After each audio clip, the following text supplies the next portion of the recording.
In the last section, we got set up on Parse and wrote some initialization code into our main.js component.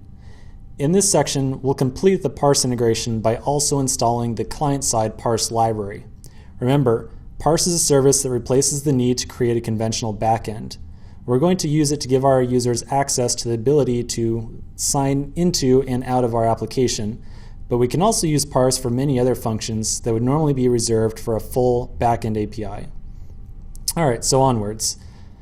Parse has a special library designed specifically for working with React,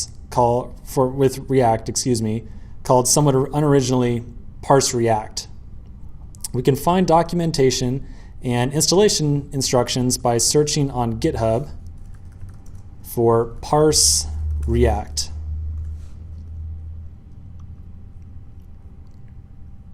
So here's the GitHub page for Parse React. And in here you'll see there's some examples, blah, blah, blah, getting started, blah, blah, blah, and specifically some installation directions for when using Parse with React Native. So if you're using Parse with React Native, we can't just grab the default stock Parse stuff. We want to specifically make sure that we're making use of the React Native specific versions of this library. So let's go ahead and get started by installing Parse and Parse React. At the command line, we'll run npm install -- save parse and parse react. So this will just go ahead and take a second here.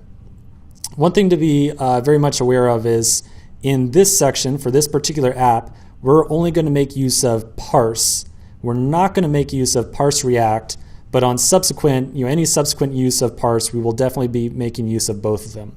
So we'll go ahead and just install both of them right now, and eventually we'll be making use of Parse React at some future point in time.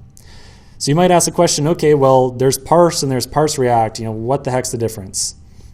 Well, Parse is specifically designed for making use of Parse as a backend, to go ahead and fetch data. Parse React, its job is to take that data from Parse and kind of inject it into our React components. So Parse React is the layer that actually provides glue between React and Parse.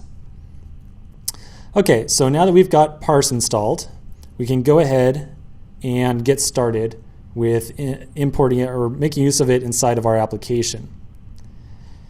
So inside of main.js, we already made use of Parse in here with the initialization. So if we were to refresh our simulator right now, we're going to get can't find variable parse. So the first thing we need to do is import it into main. So we'll say var parse equals require, and then we'll say parse / React native. Keep in mind this React Native part right here. This was the part that was specified by the installation directions. If you're making use of React Native, you need to require parse React Native. Simple enough. Okay, so let's go ahead and save, refresh, and we're back to the sign-in page. Awesome, just what we wanted.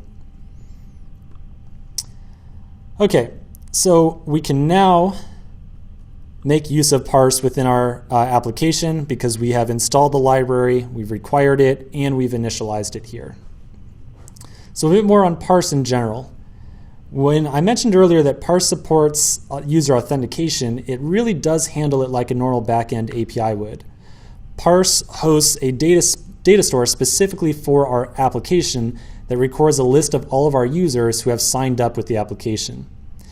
To interact with those users who have signed up, we can use what's called a Parse user object. The user object in Parse has a number of different methods for handling some of the most common use cases, such as signing up, logging in, resetting passwords, etc., all that kind of stuff. Before we go any farther with Parse and users, let's go ahead and pull up some of the documentation. So at the very top of the Parse React page, there's a link here to Parse.js SDK. I'm going to open it inside of a new tab. And here we go. On the left-hand side, you'll see there's some documentation down just a little bit about users. So users is specifically what we're working with here. We are working with the users aspect of parse because we want to create and authenticate users.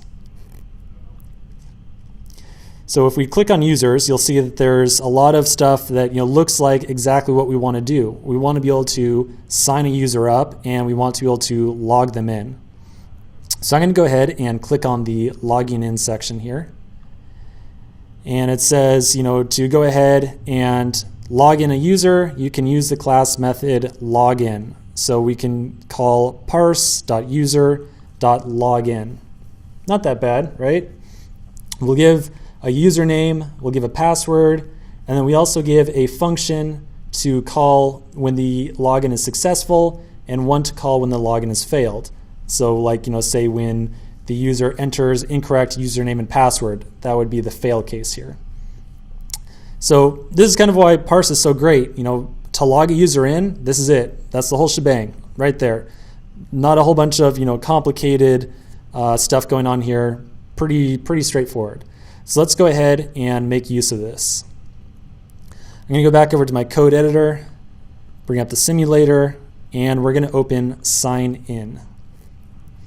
So remember, we put in a little comment in here for our onPress callback whenever the user presses sign in to log the user in. So this is where we will make that login happen. First, at the top, we'll go ahead and import parse. So we'll say require parse/react-native. And then at the bottom, we'll go ahead and say same thing that was in the documentation that we just read, parse.user.login. And then we'll provide the username, which is this.state.username and this.state.password. Remember, this is a total side effect of the usefulness of reflecting the text inputs on state. I don't have to worry here about let's go dig into the text input and figure out what the current value is. I can just make a reference to this.state.username and poof, I know that's going to be the correct username. So then we'll provide the callbacks for success and error. The success case gets a user, and for right now we will just go ahead and console log the user. Don't forget the comma at the end here.